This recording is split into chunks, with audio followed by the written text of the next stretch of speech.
Thank you very much for attending to this lecture.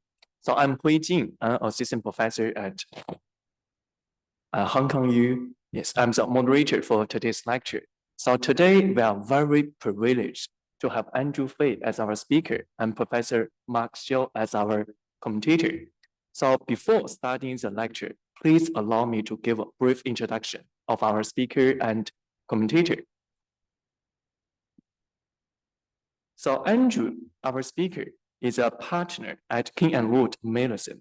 He has over a decade of experience in the areas of financial regulation, structured finance, derivatives, capital market, and securitization.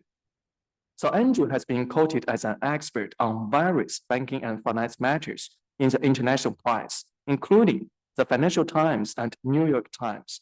Andrew holds a Master of Law degree from Harvard Law School and a double first-class honor Bachelor of Law degree from Cambridge University, where he ranked second out of a class of 236 in the Part Abbey Law Triples and received the Chamber Prize for the highest grade in company law. So Andrew was named as a Rising Star Partner in Capital Market in 2023. So congratulations, Andrew. So Professor Mark is a prestigious law scholar in the area of banking and finance. He has joined the School of Law at City University of Hong Kong from one of the higher education institutions in the UK. His research interests lie in the law of trust, financial and banking law, and he has authored and published several books focusing on banking and financial principles in Hong Kong and international practice. So Professor Mark has published a number of prestigious international journals, including the Capital Market Law Journal, the Conveyancing and Property Lawyer, Hong Kong Law Journal, Journal of Business Law, Law's Maritime and Commercial Law Quarterly, and Restitution Law Review. So today our lecture consists of 3 parts: a 13-minute presentation and a 10-minute comment, and a 20-minute for Q&A session. So without further ado, I'm now passing the time to Andrew. Thank you very much for the introduction, and thank you everyone for taking the time to join today's discussion. So thanks very much for joining today's discussion. So we'll get started with the first part, which is a 30-minute introduction to this topic. Deposit insurance is the focus of today's talk. Deposit insurance, I think, until the first half of this year, there hasn't been a lot of focus on this area, because the last time deposit insurance was something that was really the focus of academics, of market participants, was the 2008-2009 global financial crisis, which, as many of you know, is more than a decade ago. So ever since then, deposit insurance kind of have just played a background role in the global financial system, but obviously with the failures, very high profile failures of a number of regional banks in the United States, deposit insurance, this fairly obscure concept in the financial system, has really been brought into the spotlight. So now that it is in the spotlight, I thought it's a good opportunity to talk a little bit about what it is, its role, and how it continues to evolve, especially in light of recent events in the global financial system. So I guess I already talked a lot about the background. Deposits, as many of you know, are the bread and butter of a bank's business. So just to recap, and I'm sure many of you already know this, what banks do, and this is their core business model, is to absorb deposits or to take deposits from individuals, from companies. With the deposit they take, with the money that they receive, they will then make loans or make other types of investments. So the deposits that banks receive from a legal perspective are debt obligations owed by the bank to the depositors, and they are unsecured debt obligations. They take that money and then they lend it out in the form of loans and other long-term investments. Those loans, when the bank makes a loan, from the bank's perspective, that is an asset. And then we call this essentially a maturity transformation model, because the maturity of deposits are usually very short term. Often we refer to them as on-demand deposits. So most of your transaction deposit accounts are on demand in the sense that you, as a depositor, as a customer of the bank, can make a withdrawal request at any time, and the bank has to honor it. So the deposit essentially has an open due date, or in the sense that it is due immediately upon demand within business hours. So that's the feature of deposits, short-term maturity. Obviously, there are time deposits, which are different type of products where you can lock in a deposit for 3 months, 6 months, whatever. And in exchange for that, the bank may give you a slightly more favorable interest rate. But by and large, the vast majority of deposits are short-term, on-demand deposits. So that's the deposit side or the liability side of a bank's balance sheet. And then on the asset side, as I said, they take our money with deposits and they make loans. And the terms of the loans can be very long. Commercial loans are between 3 to 7 years. Mortgages in some jurisdictions can be 25 years or 30 years. So you immediately see there's this juxtaposition or this disconnect. On the one side, the liabilities of the banks are very, very short, on demand. On the other hand, their liabilities are very, very low maturity. So what happens if everyone said to the bank, oh, I want to withdraw my money? Well, then the bank is in trouble. And that's what we call a run on the bank, because the bank usually only has on hand, sufficient liquid assets and cash to maybe pay out 2 or 3% of its deposits. There are reserve requirements, which requires the bank to put, a certain portion of its deposits in the form of cash with the central bank, specifically for the purpose of making emergency payments when there's a lot of withdrawals. But that reserve is only a small fraction of the bank's entire deposit liability. And that makes sense, right? Because if the bank takes in money and all it does is pay interest, but it doesn't invest that money, then it won't have any income with which to pay interest on its deposits. And that function that banks play is economically important. It is inherently risky, as you see, because there is that mismatch in terms of maturity, short-term maturity deposits and long-term maturity assets and loans.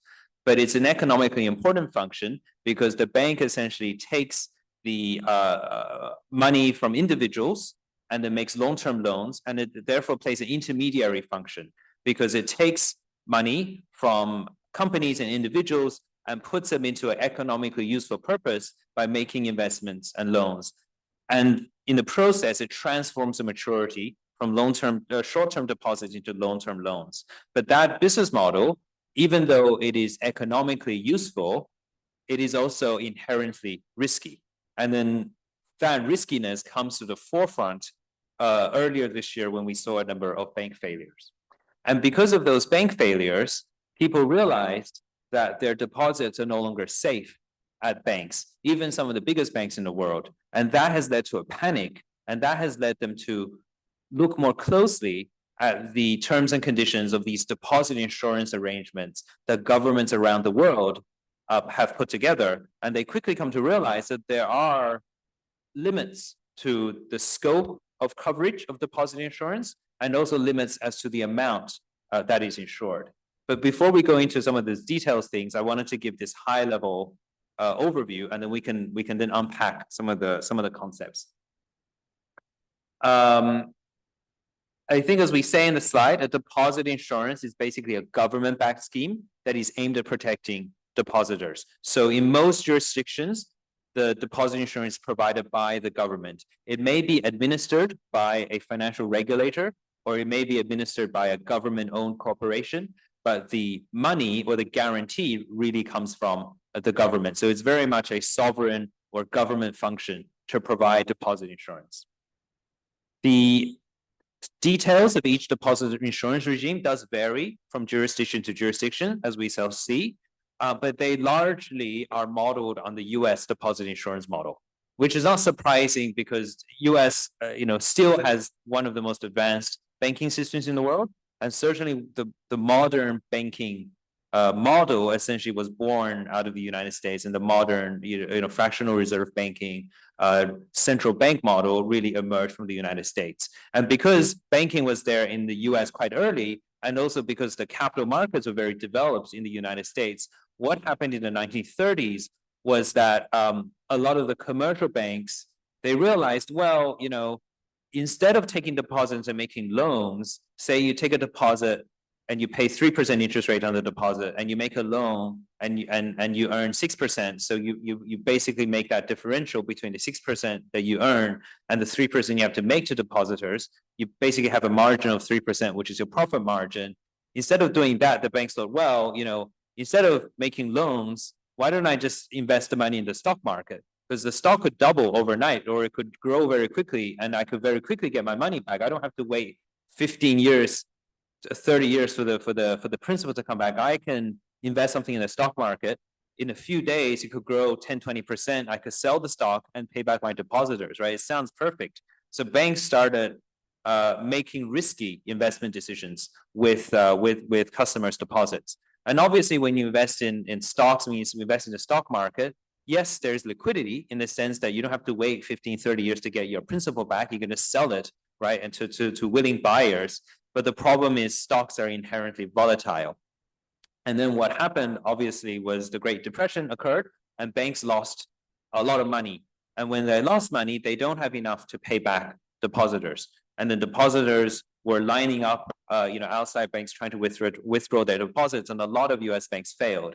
And it was around that time that the US government realized that the government needed to intervene in that aspect of the banking system. The government needed to provide some kind of deposit insurance or protection, at least up to a certain amount, to make sure that depositors stay put. And how do they stay put? The rationale behind deposit insurance is that even if the bank doesn't have enough money to pay you, the government will guarantee that payment. So even if the bank is shut down by the government, it doesn't matter. The government will come in and make good on that debt obligation that the bank owes to its depositors. And the idea is, well, if the government is standing behind the bank now, at least up to a certain amount of the deposit, then you don't need to run on the bank. Because it doesn't matter, even if you don't withdraw your money in time and the bank goes bankrupt or is shut down, the government would step in, and on the next business day, you would get your deposit back. So it creates a disincentive for individuals, for companies to withdraw their deposits. Because if they don't withdraw their deposits, a bank may be able to withstand an economic storm. Because what really destroys a bank, as I said earlier, is when all of the bank's depositors try to get their money out of the bank at the same time, because the bank doesn't have enough cash to pay out all the depositors, and it would have to very quickly liquidate its long-term assets or even its stocks.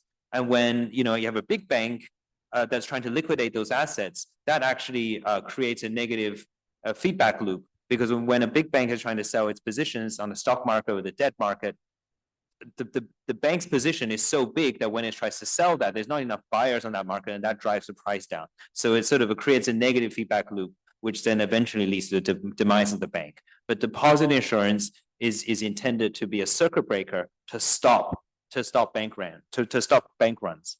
And that is essentially the purpose of deposit insurance. It creates a safety net, which means that banks can become safer. And when banks become safer, that to an extent preserves financial stability of the entire financial system and the broader economy as well.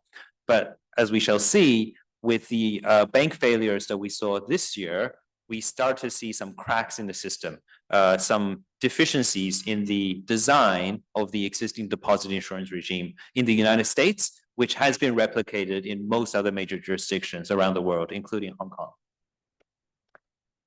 So before we talk about the cracks in the system, as I said earlier, there are limitations to deposit insurance. It's not that, if a big company placed a several billion-dollar deposit with the bank, and there are companies that have billions of dollars of cash, if they placed $1 billion deposit with a bank, that the US government or whichever government that provided the deposit insurance would guarantee the entire amount. It's up to a limit, which we call a deposit insurance limit, and sometimes we call deposit insurance cap. So we use those terms interchangeably, but the idea is there's an upper limit. The government would insure up to a certain amount. The amount above that, the government says, well, you the depositor, you're on your own. You have to take the risk.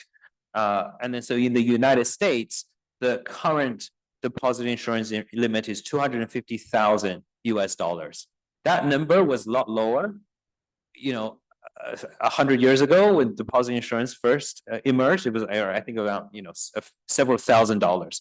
But obviously, with as people became richer, with inflation, the deposit insurance limit gets sort of increased over time. Pretty periodically, every 10, every 15 years, they will revise the law to increase the limit. I think it used to be around 100,000 in the United States, and now it's 250,000. As we shall see later, they're thinking about increasing it further still.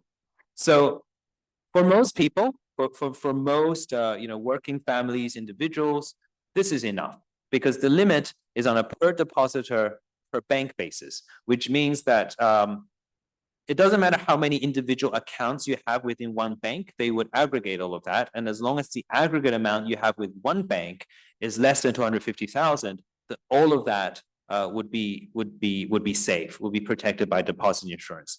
But if you have anything in excess of the 250,000, the portion that exceeds it, we generally refer to that as an uninsured deposit. So in a way, there are no fully uninsured deposits in the sense that for most deposit accounts, the portion that is below 250,000 is insured. The portion that's above it is uninsured. So the portion is only the portion that we refer to as an uninsured deposit. It's on a per depositor per bank basis, which is quite important to note. Which means that if you had more than $250,000 and you didn't mind the administrative burden, what you would do is you would split that across 2 or 3 different banks so that within each bank, your deposit is less than 250,000. That's easier said than done. For individuals, again, most individuals don't have $250,000 of cash just laying around. But if they did, for an individual, they could split it between 2 or 3 banks, and that would be quite easy to manage the risk of exceeding the deposit insurance limit. But that is much harder to do when you have companies, because this deposit insurance limit, it doesn't matter, it's just per depositor, and depositor is a term that covers both individuals and companies. So if you are a company and you have $1 billion of cash, unless you can find like 4 million individual banks that you can deposit in, and there aren't that many banks in the world, you are stuck. You inevitably would have an exposure with one bank that is more than $250,000. So this deposit insurance, it serves most of the general public, but when it comes to high net worth individuals and companies that place large amounts of deposits in these financial institutions, that's where deposit insurance is inadequate. And as we shall see later, is when these large depositors, when they decide to move quickly against a bank, that's when a modern bank run occurs. So again, for your reference, in this slide, I set out the deposit insurance limit in other jurisdictions as well. The number itself doesn't matter as much as the fact that it is all based on this per depositor per bank basis. So that is the general universal concept that has been adopted around the world, largely because the United States has adopted it in the 1930s, and that seemed to have worked to stop bank runs. So other jurisdictions, when they were designing their banking system, said, well, if it's worked so well in the US, let's just replicate that regime. So in different jurisdictions, the dollar amount, the currency amount is different, but largely the concept is the same. The other thing to note is that not all types of deposit products are covered. So in Hong Kong, for example, structured deposits and certain types of other deposits are not covered. The other thing to note is that most jurisdictions would cover domestic deposits, but they wouldn't cover offshore deposits. Hong Kong's the same, US is the same. So, and that creates an issue because we do have global banks now, multinational banks. So if you had one US bank that had a lot of domestic branches, but it also had branches in London, in Hong Kong, in other parts of the world. What US deposit insurance covers are the domestic deposits. So a large US bank's London branches deposits, Hong Kong branches deposits, German branches deposits, they would not be covered by the US government. It may be the case that those branch deposits are covered in the local jurisdiction, but that's also unclear because some jurisdictions only insure locally incorporated banks deposits, not local branches of foreign incorporated banks. So there are some nuances there. And when a major regional bank failed in the United States, that bank had international operations, that bank had, branches in Cayman Islands, the depositors there quickly realized that actually their deposits were not subject to deposit insurance. And then, so I want to talk about, so the general case is there's $250,000 deposit insurance limit, which obviously is very inadequate in the context of certain banks that have large corporate and high net worth individual deposits.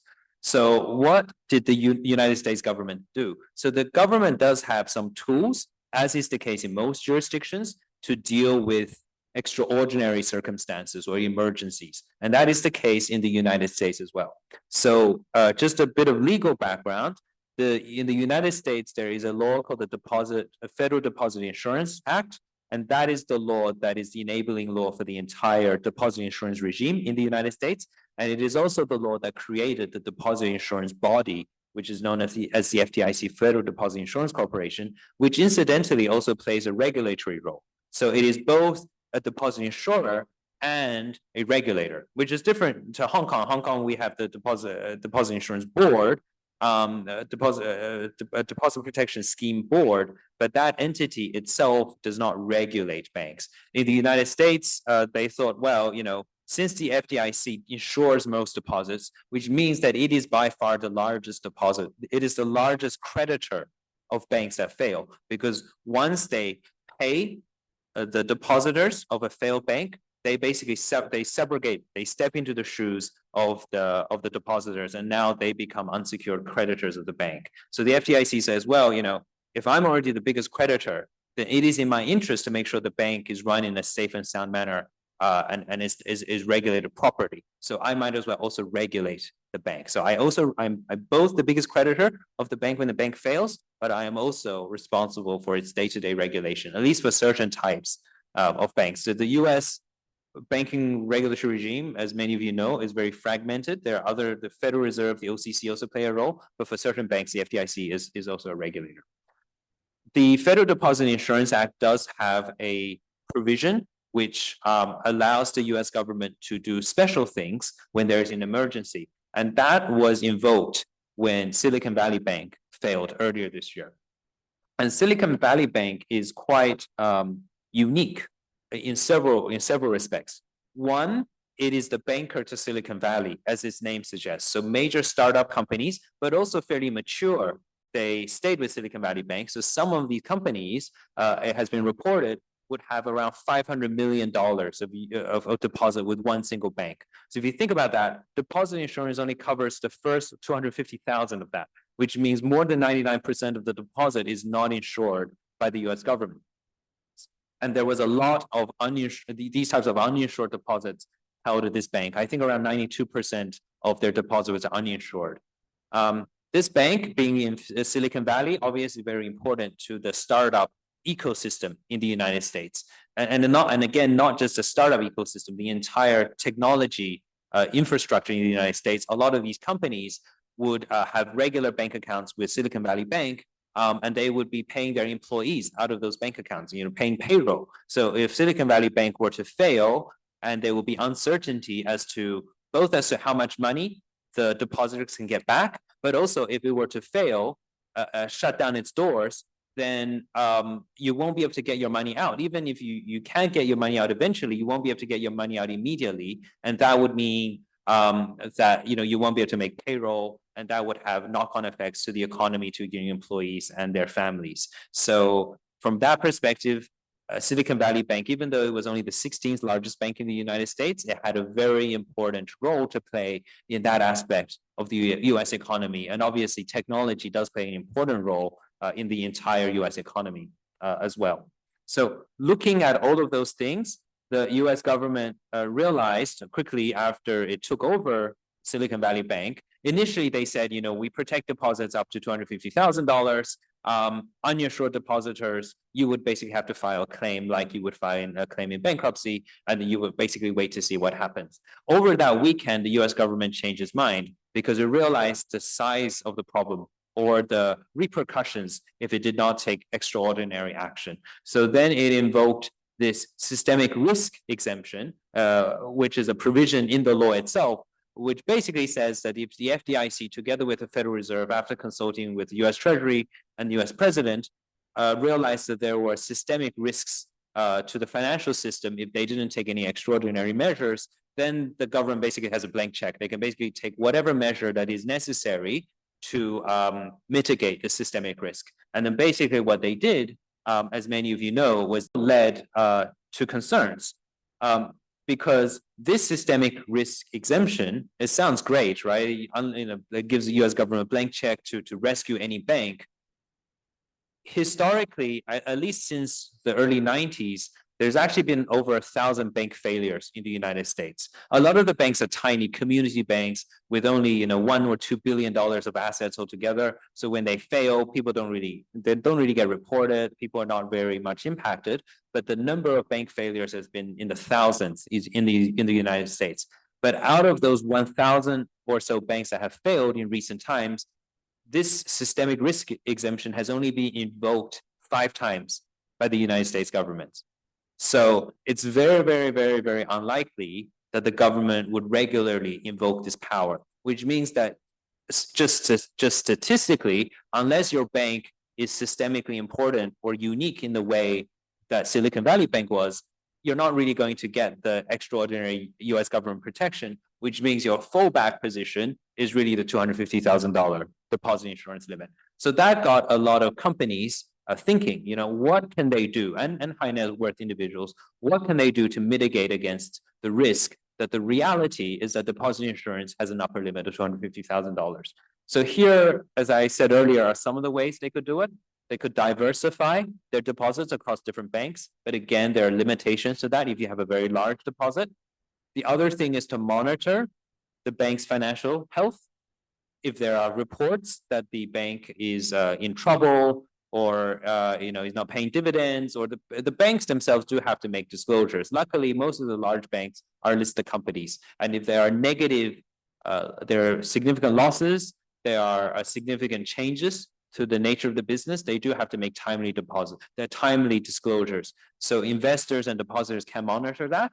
And obviously, the other thing which has in fact happened is that people realize that, maybe some of these smaller banks, they would be allowed to fail by the government. But if it's a larger bank, the chances of a government stepping in to invoke the systemic risk exemption is perhaps higher because, notwithstanding the fact that in theory, the too big to fail problem has been ended by various legislative reforms, these recent events showed that when push comes to shove, a government would still have to step in to rescue a bank in various ways. So we saw that with Credit Suisse. We see that with other banks as well. So there's now a trend towards moving away from these smaller regional banks and putting their deposits into the large banks, which I think selfishly from the perspective of the depositors, that may be a good strategy, but then it does raise important questions from a regulatory or a policy perspective as to whether we're just creating an even bigger too big to fail institution, and what happens when that institution gets into trouble, because now there's sort of a flight to quality or flight to size, which creates all kinds of issues.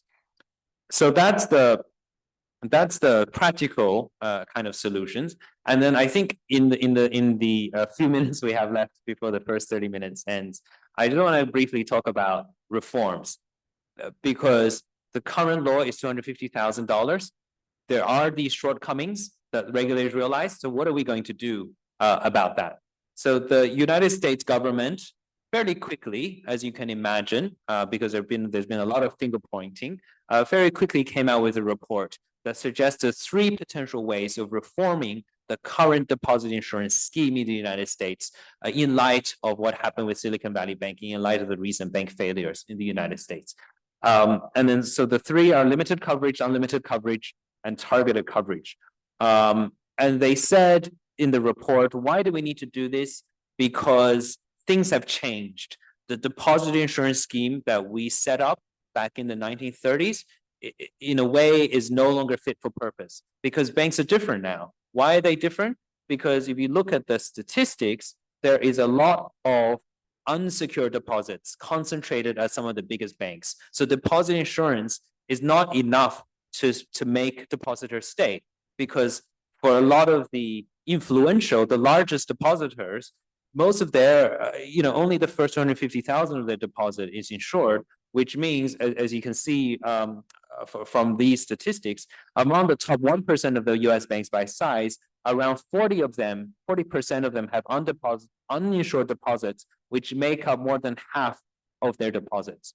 So there's a lot of figures there, but basically means by and large, a lot of their deposits are the uninsured portion, which means they're the ones that are most likely to quickly go when depositors and customers sense that the bank is in trouble. And also, the other thing that's changed since the 1930s is that people don't have to line up on the street to withdraw their money anymore. Everyone has banking apps. Everyone has online banking 24/7, instantaneous transfers. So when there's a sense, when somebody senses there's an issue, and also social media, right? So what happened with a lot of these banks? Somebody on social media spreads a rumor that, oh, the bank is in trouble. And that becomes a self-fulfilling prophecy, because when people realize that, regardless of the validity or the truthfulness of that rumor, nobody wants to be the last one out. Nobody wants to take the risk when their own money is at stake, when their own company's money at the stake. Fiduciary duties of directors went out, they'll say, let's just take our money out just in case that rumor is true. When everybody does that, that creates a run on the bank. Especially since they don't have deposit insurance to fall back on, they're more incentivized to withdraw their money. So in light of those things, the FDIC said, we've got to think about how to redesign the deposit insurance scheme to meet these modern challenges of instantaneous online banking and large amounts of uninsured deposit. So they came up with three options. The first one is limited coverage. They pretty much rejected that as not going to be very helpful. Limited coverage means retaining the current, X amount per depositor per bank concept, but perhaps increasing the amount of coverage. Right now it's $250,000. Maybe we increase it to 500,000 or $1 million or even $2 million US dollars. But they realized in the report that this is not going to be enough, because if you look at some of the banks that failed, the average deposit size was $4 million US dollars, which meant that even if you increase the deposit insurance limit to $2 million, half of those average deposits would still not be protected. So there is still a strong incentive for the customer to withdraw all of its deposits from that bank when there's a first sign of trouble. So this limited coverage, they thought, is probably not going to do the trick. The other extreme, obviously, is unlimited coverage, which is very extraordinary, because it basically means that the bank, since most commercial banks, most of their liabilities is in the form of deposits. If US government provides unlimited coverage, that basically means the government is insuring almost to a full extent, guaranteeing the liabilities of all the commercial banks in the United States. So the dividing line between private sector and public sector becomes very blurred. Also, it's very expensive.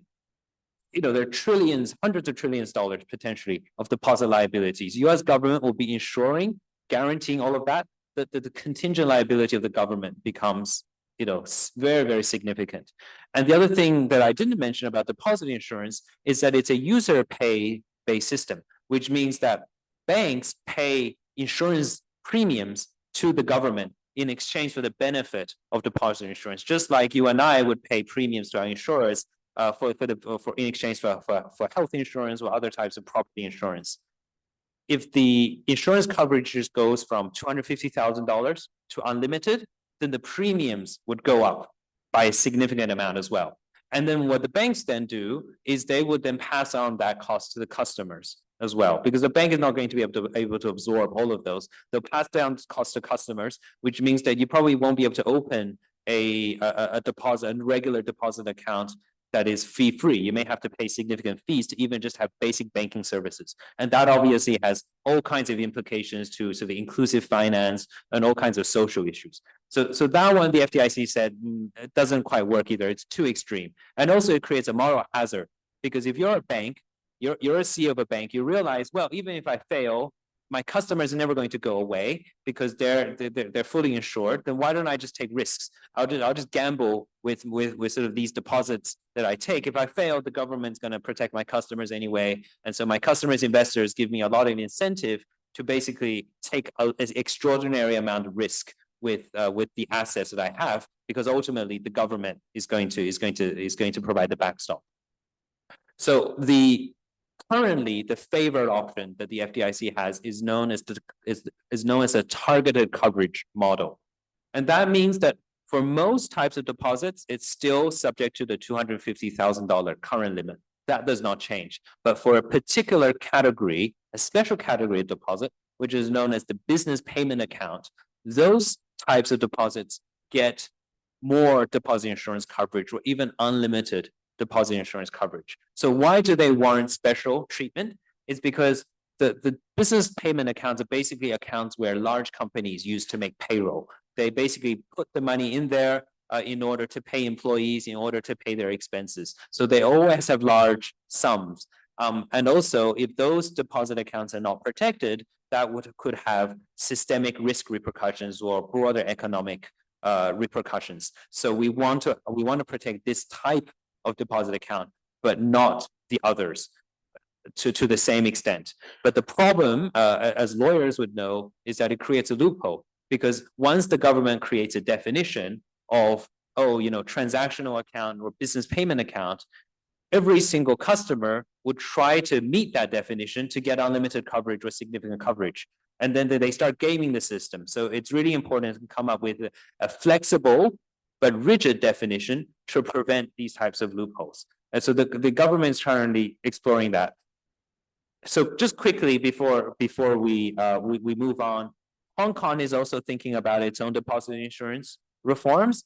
The thing is, when Hong Kong started doing the periodic review a few years ago, Silicon Valley Bank and other things haven't really happened. So they didn't have the benefit of the FDIC report about a lot of those things. The current proposal is to basically stick with the existing limited coverage model, but to increase it from 500,000 Hong Kong dollars to $800,000, which would mean the more deposits will be covered and a greater number of depositors will be protected, but the fundamental concepts have not changed. And as you can see from this chart that was provided by the Hong Kong Deposit Protection Board, if you look at protection limit as a percentage of per capita GDP, which is a good measure of the adequacy of deposit insurance, after the proposal, Hong Kong would move up to around 6th in the world, which is fairly good ranking.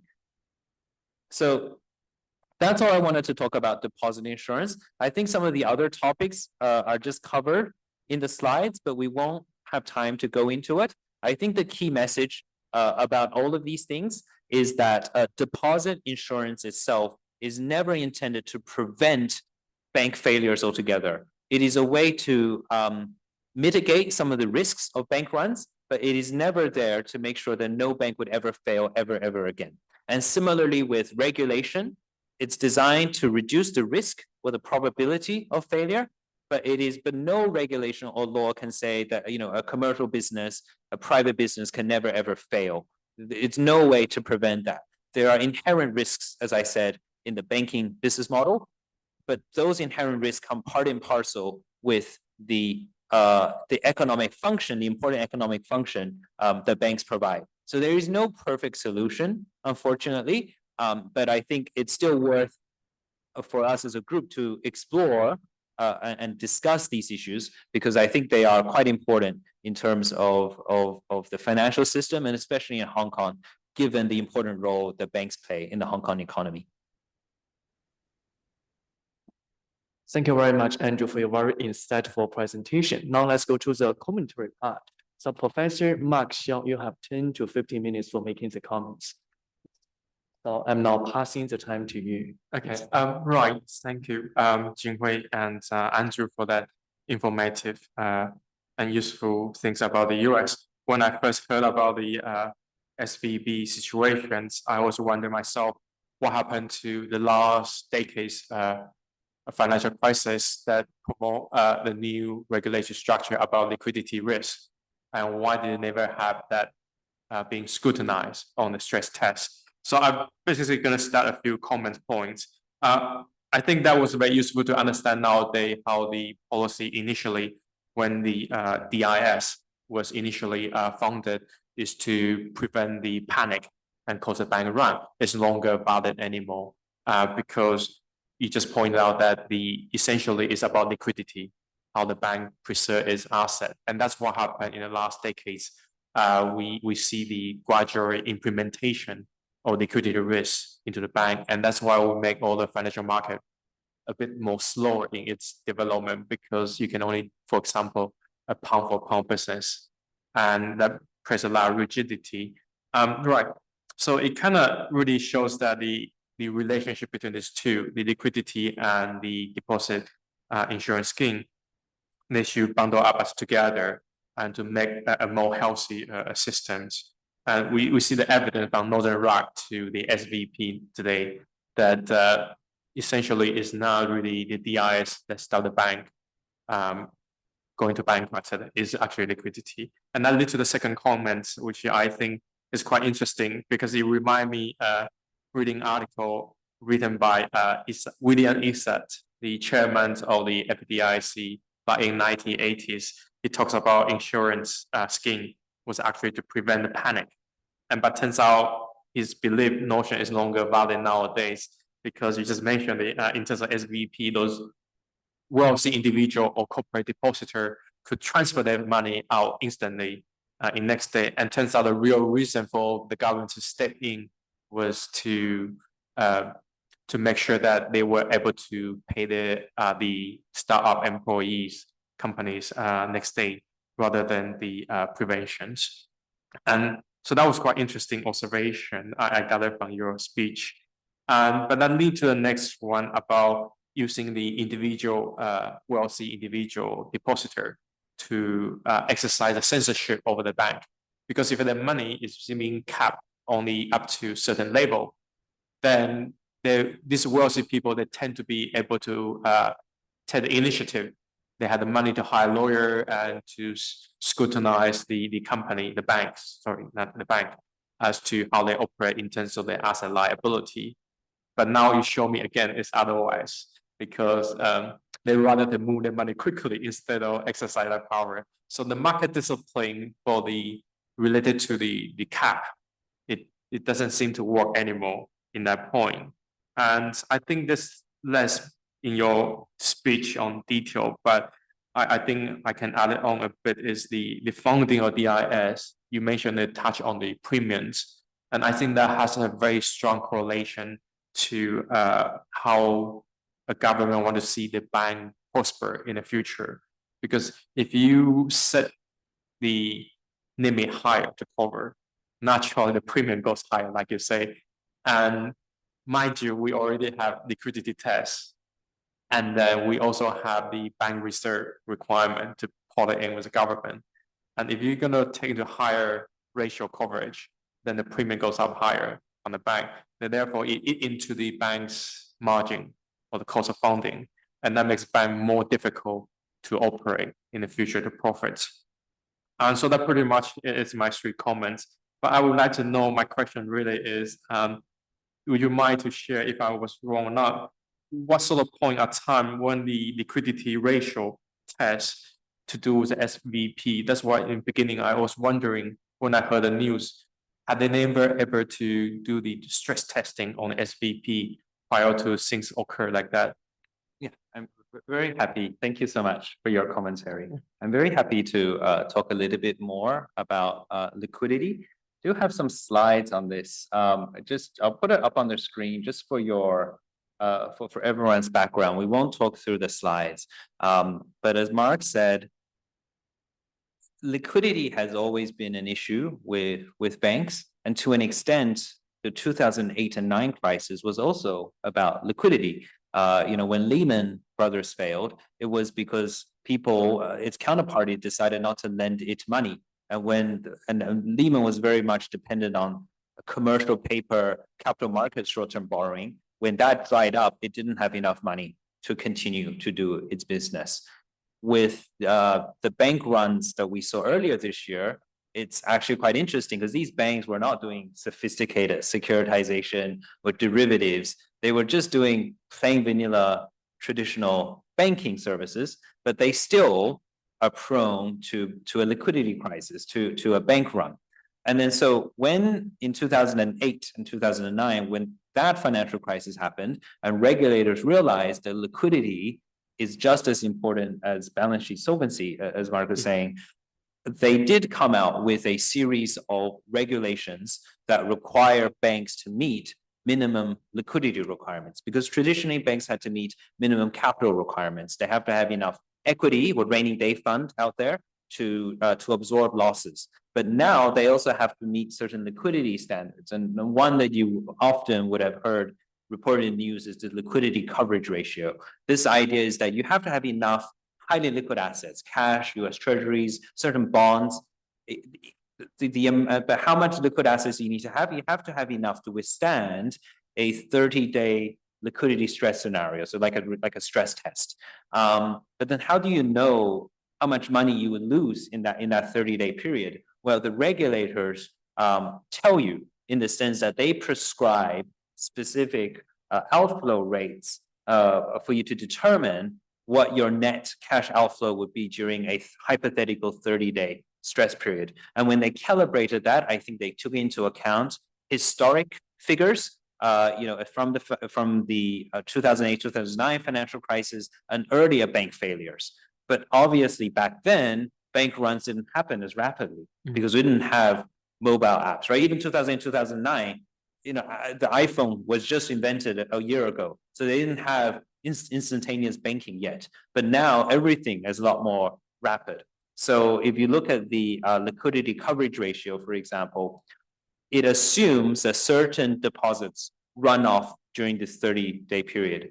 So for retail deposits, which are supposed to be more sticky, and their definition of retail deposit is basically our definition of insured deposit, in the sense that it's a deposit that is entirely below the applicable deposit insurance limit. So for retail limits, they say, well, we assume a 5% runoff, which is kind of reasonable, right? If you're fully insured, why would you run? Why would you do a bank run? For uninsured wholesale deposits, that's basically where the customer is a company and it's uninsured because the amount exceeds the deposit insurance limit. It assumes that during a 30-day period, so during the entire month, 40% of those deposits would be gone. And then so on the basis of that assumption, you then figure out how much liquid assets you need to have in the numerator to maintain this more than 100% liquidity coverage ratio. But as we saw in reality, the runoff rate is a lot faster. So with Silicon Valley Bank, when it announced that it was doing a capital raising, basically meaning that it basically made some losses on certain US Treasury bonds that it was investing, after it made that announcement and rumors started going around, customers withdrew about $42 billion from the bank, representing 24% of its deposit base. So within one day, 24% was gone, which meant that the 40% runoff rate for an entire month is too conservative or by far underestimated the rate at which modern bank runs in the digital age can happen. So the LCR itself, some would say, could be outdated or should be recalibrated to take into account the fact that in modern times, deposit runs can take place a lot quickly.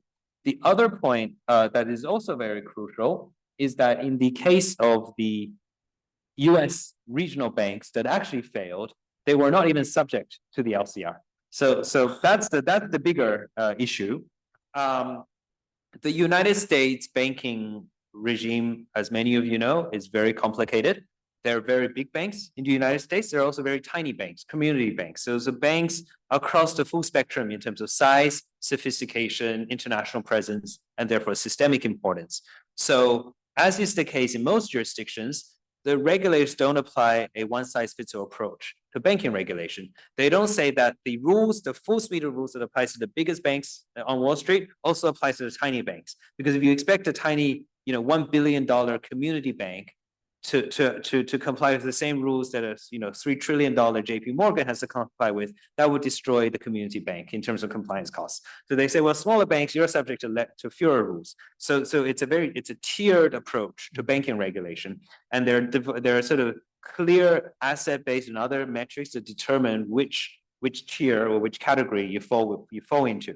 And it just so happens that the regional banks that failed all fell, their asset size basically are under 250 billion US dollars, which meant that they also didn't meet certain other metrics, which meant that under the rules that existed at the time that they failed, they were not required to be subject to the liquidity coverage ratio. And then in a, after the fact report that the Federal Reserve put out in relation to one of the banks that failed, it actually said that, if this bank were subject to the LCR, it would not have met the LCR. That it had a 92% LCR instead of 100%, which is a regulatory minimum, which translated to about an $8 billion shortfall in liquid assets. This was at the end of, applying that test at the end of December.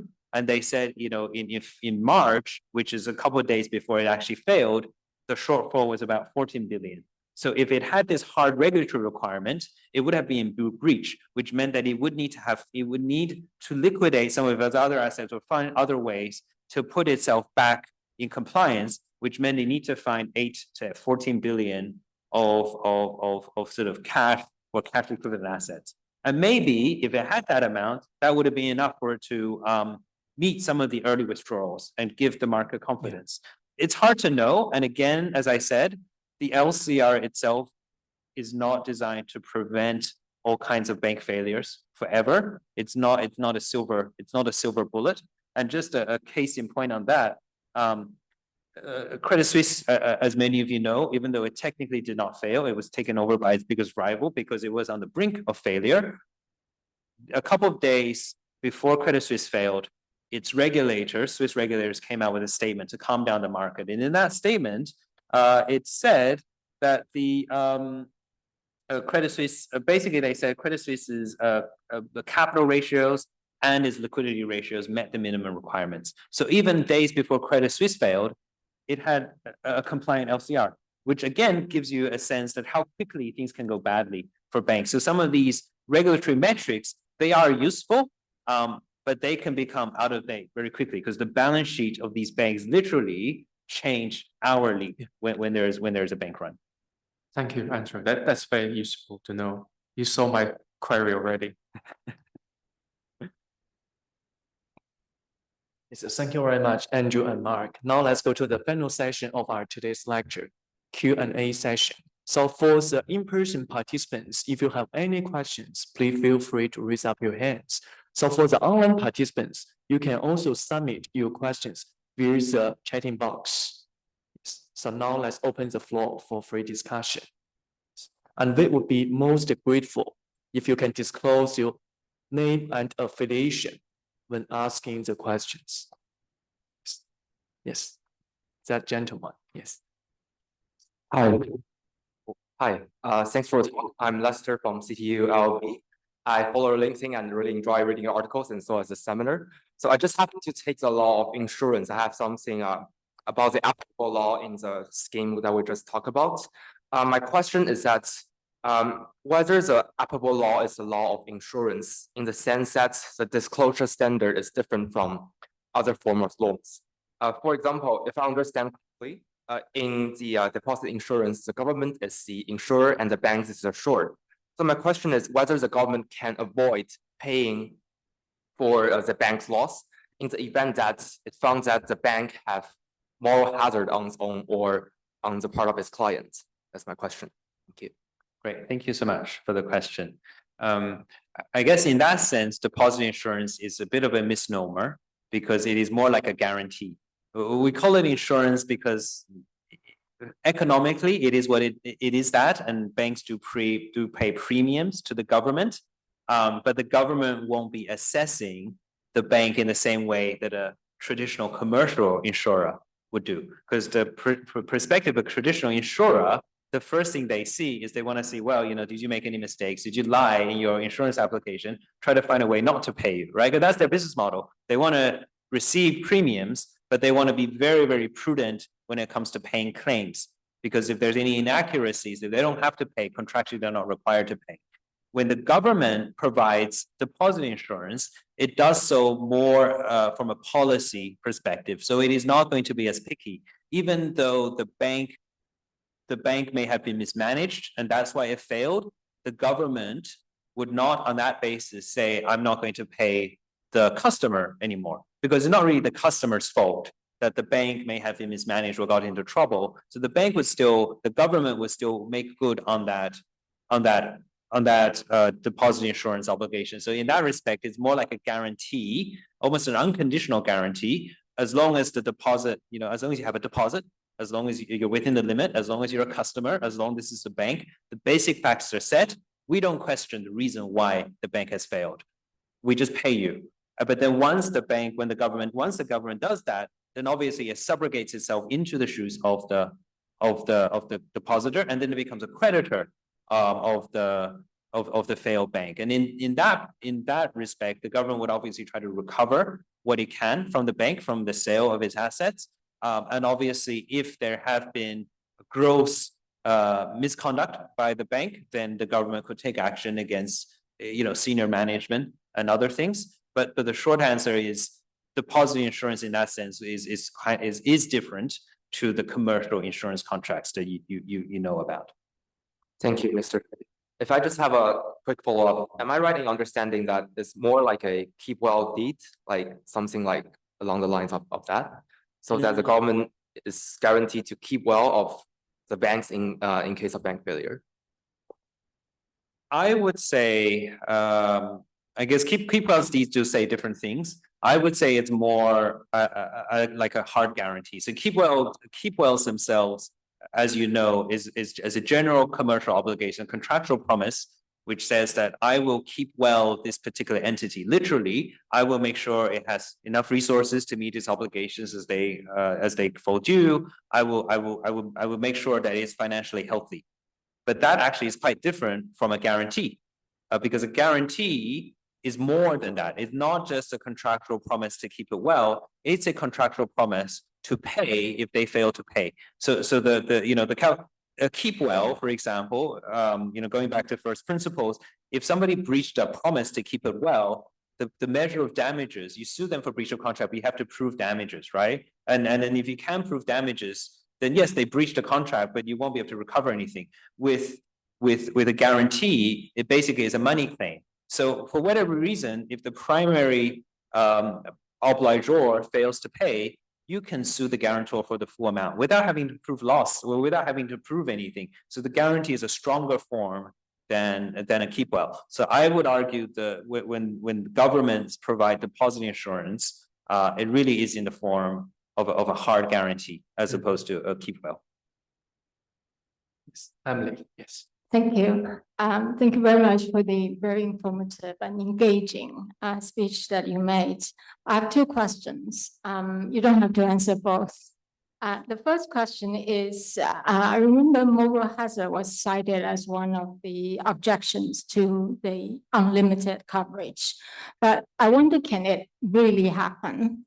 Because I remember the Dodd-Frank Act actually prevents banks from engaging in proprietary trading. So this is the first question. The other question that I have is about Hong Kong's relatively low level of insurance coverage, currently sitting at Hong Kong $500,000, even after the increase, that is 60% increase to Hong Kong $800, is still relatively low compared to the US, because the equivalent of US deposit insurance would be around Hong Kong $2 million.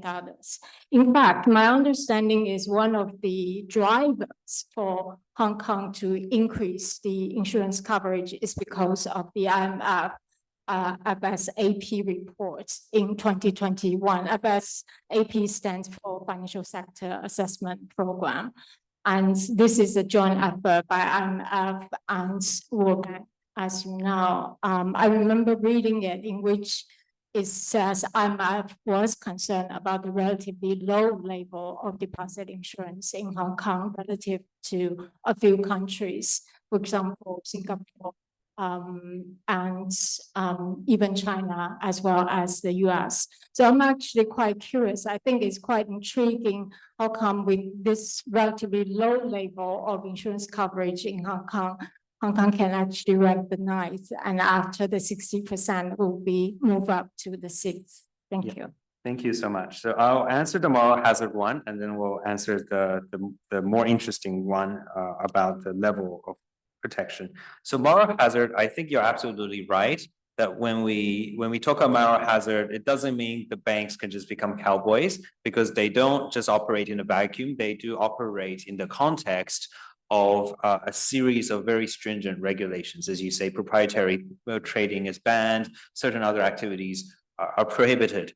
But I think the regulators are concerned that even if you get rid of the things that you definitely cannot do, it's illegal for you to do, but within the areas the banks can do, they still have fairly broad discretion as to how they conduct their business. There is a regulatory minimum set, but between the minimum and what is prudent and best practice, there is still a lot of discretion. I think the regulator's concern is that the banks, if they have no incentive to keep their depositors feel that they're safe, because the deposits are always going to be protected to an unlimited extent by the US government or by whichever government, then the banks have no incentive to operate in a safe and sound manner, or a lot fewer incentive. So within this spectrum of permitted activities, they will pick the riskier one, whereas normally they might pick somewhere in the middle or whatever the risk profile is. Having taken into account their depositors, their investors. I think that's the concern. So to give one example,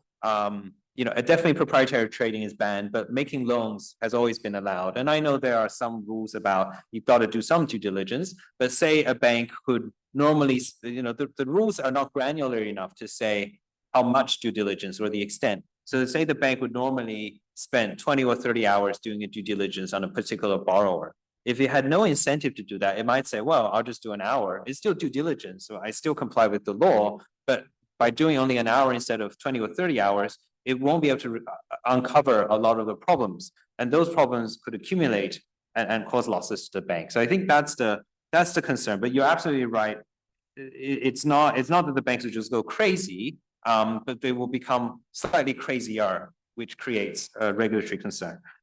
On the second question, I think the ranking is very interesting, and it really depends on how one ranks it. So absolutely, if you rank it based on dollar amount, Hong Kong is low. If you look at the sort of converted into US dollars, Hong Kong may not even be in the top 10. And the US by far is the highest, right?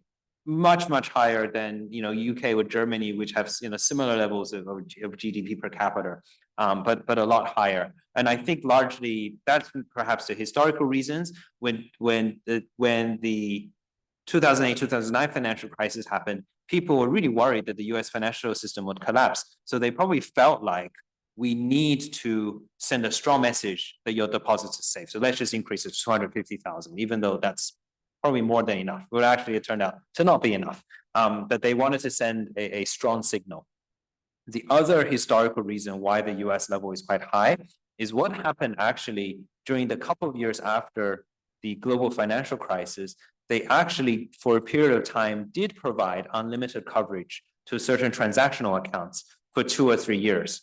But then they had to set it back down to a level after, because unlimited is not tenable for a long time. So they wanted to know what the reset level would be. And perhaps they were concerned that if the reset level went back to the 100,000, then people will start panicking again. So maybe let's make the reset level from unlimited back to 250,000. It's still a big gap, but 250,000 sounded like still a step up from what the pre-crisis levels. So that's one reason.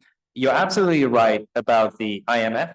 So the international standard, if you like, is to try to get to 90%, to cover around 90% of your population's deposits. So Hong Kong, notwithstanding the fact that average GDP, GDP is high, a lot of high net worth individuals, but if you look at the general population as a whole, there are still individuals that are not so wealthy for whom the current limit and certainly the proposed $800,000 limit would be enough. So benchmarking it against the international recommendation around 90%, Hong Kong was not there at the current limit of 500,000, but when they increase it from 500,000 to 800,000, at least according to the government, that would take Hong Kong from 89% to 92% coverage in terms of the individual depositors. So they feel like that would make them in line with international best practice. And I think, again, it depends on what metric you use to rank it. If you use the protection limit as a percentage of per capita GDP, on that ranking, Hong Kong is number 6. But you're absolutely right, on the absolute dollar amount ranking, Hong Kong would be lower. Yes, so thank you very much, Andrew. So I'm conscious of the time, so I will close the Q&A session. So as a moderator, I will give a very short concluding remark. So thank you very much, Andrew, for your excellent presentation. Also, a very big thanks to Professor Mark Xiao for your very insightful comments. So all participants, please join me to show our sincere gratitude to our speaker and commentator. So thank you very much. So thank you very much all. Have a nice evening.